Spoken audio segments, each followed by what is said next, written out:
Ya, yang paling menarik ketika saya riset tentang gejala COVID-nya, dari mulai imun menurun, pernapasan terganggu, ya mulai macam-macam lah segala gejala COVID yang Anda lebih tahu di dalamnya, saya cari dalam narasi hadis-hadis Nabi, dan Masya Allah, Alhamdulillah, ditemukanlah satu herbal, saya sebut herbal, yang mencakup semua gejala tadi. Dan itu, dunia internasional pun belum masuk ke situ. Belum ada kesadaran itu gitu. Ya, saya cek kemudian, di Indonesia nggak ditemukan materinya. Ini hanya ada di 2 tempat di dunia. Kalau ditanya sikap apa yang mesti dibangun saat pandemi ini, maka sebagai seorang muslim, dari aspek ibadah, sikap yang mesti dia bangun adalah penguatan sisi spiritualnya. Ya, nanti di sini saya turunkan ada beberapa ayat di bagian ini, yang memberi petunjuk langsung kepada kita. Jadi kalau nanti ada yang terkena COVID-nya misalnya, itu nanti mohon izin Prof, ada langsung zikirnya dibimbing oleh Al-Quran.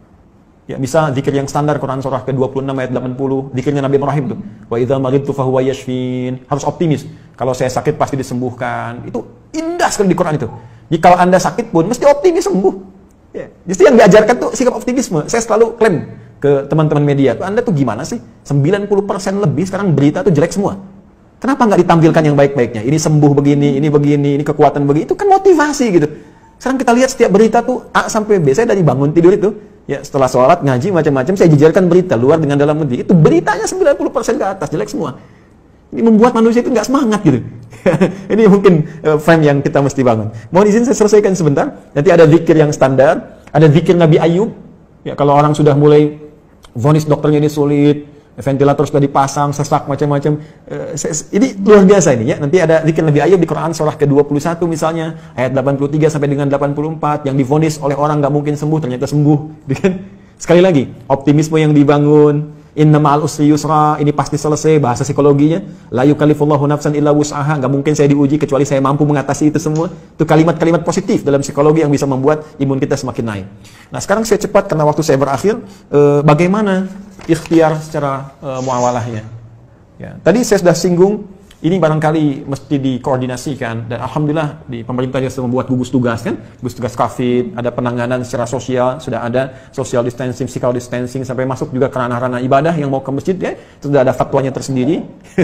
Itu nanti penerapannya itu yang harus disosialisasikan ke masyarakat, karena setiap tempat bisa beda kebijakan, ya, nggak semua dipukul rata gitu. Ini kan menarik juga, satu wilayah yang sangat dalam nggak ada COVID harus social distancing di masjid, kan agak aneh juga gitu ya. Nanti itu ada detail tertentu di situ. Saya ingin masuk kepada langkah yang sangat menarik. Prof ini juga herbal, mungkin teman-teman yang lain di kesehatan juga.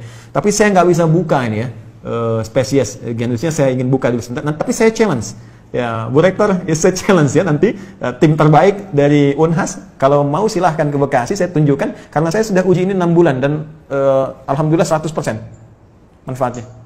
Saya sudah zoom dengan 9 direktur rumah sakit, dengan pakar-pakar juga, dan kita support juga kepada bahkan beberapa kolega yang terkena COVID juga. Saya tidak katakan obat ya, karena obat harus ada uji klinis.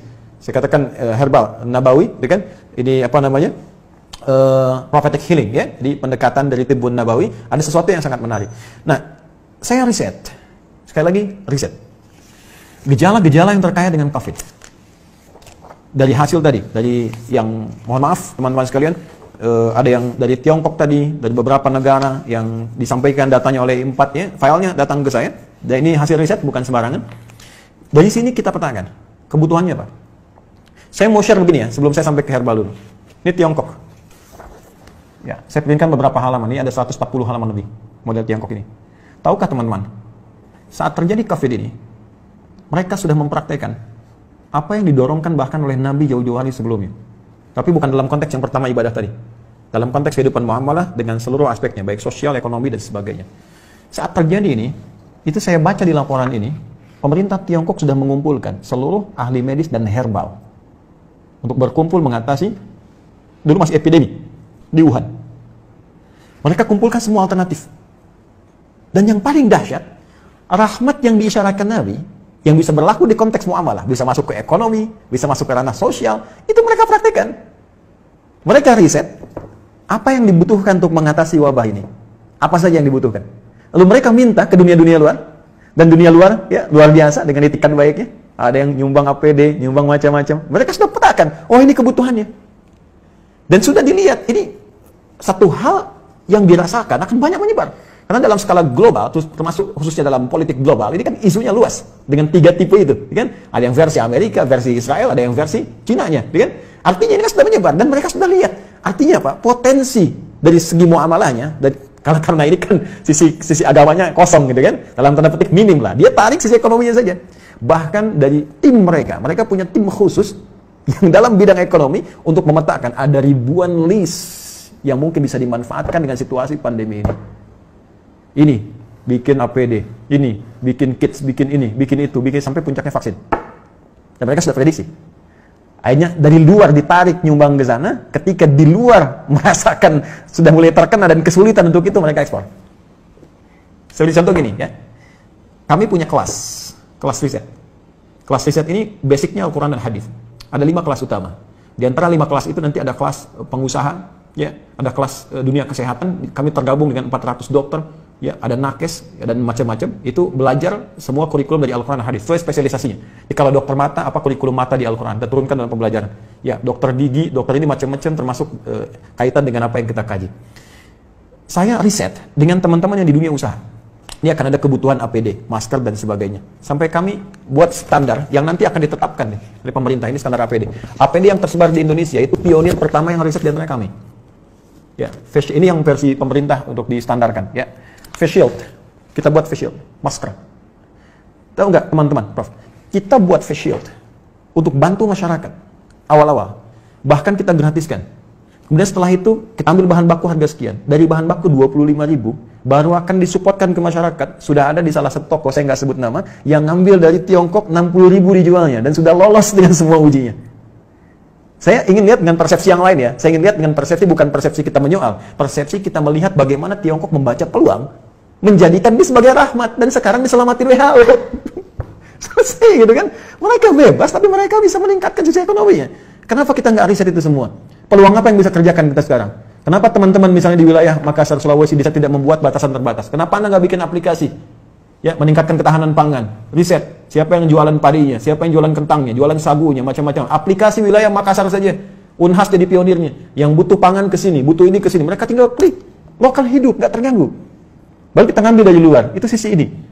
Ya, yang paling menarik ketika saya riset tentang gejala COVID-nya. Dari mulai imun menurun, pernapasan terganggu, ya, mulai macam-macam lah segala gejala COVID yang Anda lebih tahu di dalamnya. Saya cari dalam narasi hadis-hadis Nabi. Dan Masya Allah, Alhamdulillah, ditemukanlah satu herbal, saya sebut herbal, yang mencakup semua gejala tadi. Dan itu, dunia internasional pun belum masuk ke situ. Belum ada kesadaran itu gitu. Ya, saya cek kemudian, di Indonesia nggak ditemukan materinya. Ini hanya ada di 2 tempat di dunia. Dan zaman Nabi sudah dipraktikkan. Ada gejala-gejala yang serupa pernah ditangani Nabi dengan pendekatan yang bisa diminum, bisa dimasukkan, teteskan ke hidung, bisa diasap gitu. Ya, itu ternyata saya cek, itu masuk jurnal, Prof sekalian. Ini materinya udah ada di jurnal, ya, jurnal-jurnal ilmiah internasional. Ini saya ada beberapa jurnal nih yang sudah ada, ya. Tapi saya mohon maaf saya belum bisa zoom ya. Maksud saya nanti saya bikin statement di akhir. Ini sudah ada zoom internasionalnya. Ini sudah tahu ternyata khasiat-khasiat ini. Herbal ini, tapi belum ada kesadaran bahwa ini bisa mengatasi persoalan yang tengah kita hadapi saat ini di pandemi COVID. Ya, saya keluarkan itu, saya lacak hadisnya. Dari sejak 18 Maret saya usahakan, saya dapatkan dari sahabat kami, karena ini hanya dapatkan di 2 tempat di dunia. Ya, di Himalaya dengan di Saudi bagian timur. Ini ada. Saya minta kemudian, dan itu alhamdulillah ada. Saya cobakan, ya, kita treatment beberapa teman-teman yang isolasi mandiri ya, karena di rumah sakit kan tidak mungkin karena protokol kesehatan. Tapi menariknya kalau ada izin dari keluarga untuk kepentingan pribadi, boleh jadi pendamping suplemen. Kami 6 bulan coba ujikan itu, sampai dengan sekarang rekornya 100%. Hanya 3 hari paling lama. Ya, yang terkait dengan COVID ini saya tidak mengatakan obat ya. Kalau enggak besok nanti saya diundang. jadi saya katakan ini ada pendampingan prophetic healing.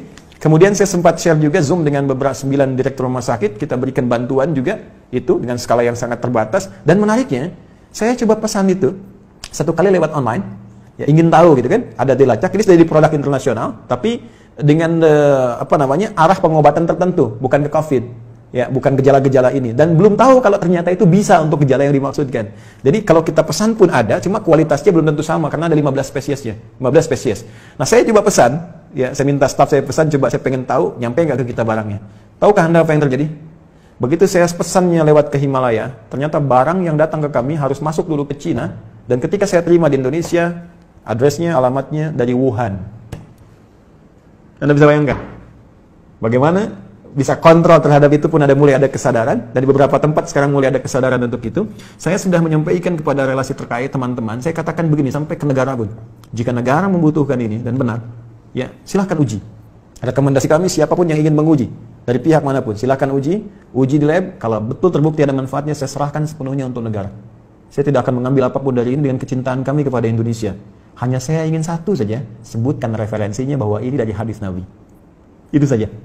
Ya, jadi saya juga challenge teman-teman yang di Unhas, nanti boleh timnya main ke sini, Anda boleh analisis, saya serahkan nanti jurnal-jurnalnya, dipelajari dan sebagainya, hadis-hadisnya, tapi infonya kami sudah 6 bulan melakukan treatment dengan pendekatan prophetic healing ini, dan hatinya 100% sampai dengan hari ini. Alhamdulillah, termasuk kemarin yang di media-media yang diinfokan kolega-kolega pejabat-pejabat, ada yang kami support itu, dan mereka nginfokan juga sangat luar biasa. Ini bisa juga untuk diabetes, bisa.